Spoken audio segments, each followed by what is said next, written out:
statistically no different from others in the study. When asked to identify their activities over the last 30 days, born-again believers were just as likely to indicate that they had bet or gambled, visited a pornographic website, stolen something, consulted a medium or psychic, fought or abused someone, consumed enough alcohol to be considered legally drunk, used an illegal drug, lied, sought revenge, or said mean things about another person. I found that recovery isn't just for those few people who really need help. It's something we all need at one point or another in our lives. Recovery is nothing more, but certainly nothing less, than the process of redeeming lives, learning to live in light of what Jesus has done for us. The reality of sin means that all of us are broken. All of us are flawed. All of us sin and are sinned against. All of us have been hurt and disappointed by others. Grief, wounds, death, and broken relationships tear at the fabric of our souls. We manage to survive, but we don't thrive. Our pain management methods, alcohol, recreational drugs, pornography, sex, food, and, yes, even work, are temporary, fleeting, repetitive, and destructive. The unbroken pattern is the same in so many of our lives: pain, relief, shame. Pain, relief, shame, spiraling ever downward. The velocity of the descent varies, but the direction is constant.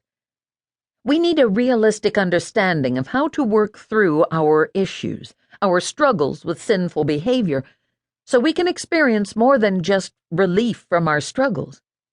We want to grow, but to really grow in faith we need support, and we need a safe place to find answers to our questions. We all need recovery in different ways, for different reasons, but we all want to see lives restored and healed by the grace of God. In the meantime, with our untreated wounds and addictions, we fill the seats during weekend worship, sit on elders' boards, serve as prayer warriors, and even stand in pulpits.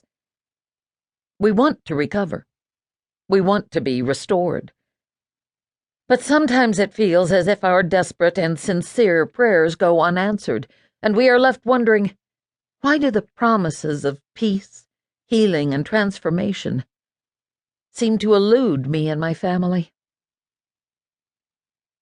When I began this journey of gathering churches to focus on the lack of effective solutions to this problem, I began a quest to learn what recovery is, what it looks like in the church, and whether it's a viable ministry.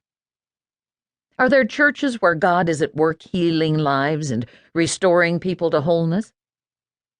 I conducted 30 to 60-minute interviews with more than 260 churches around the United States and Canada, most of them large churches, with a weekend worship service attendance of more than 1,500. I spoke with many lead pastors, but most often I talked with recovery pastors, recovery directors, care pastors, and church counselors, the people who have their fingers on the pulse of the emotional health of the church. I also interviewed some individuals who didn't work directly with the church, but were Christian leaders in this field of recovery.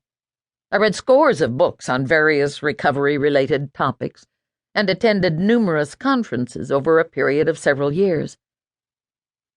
In the midst of my research, I met Teresa McBean, the co-author of this book. I knew from the beginning that we shared a similar passion for the church and the ministry of recovery.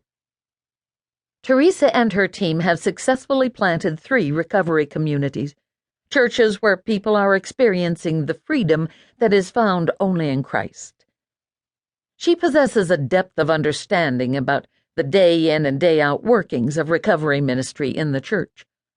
Her practical working knowledge of the field, along with my research and extensive exposure to recovery ministries across the nation, have made collaborating on this project a natural fit. There are many different approaches to recovery ministry in the church today. There is no one-size-fits-all pattern for effective and transformative ministry.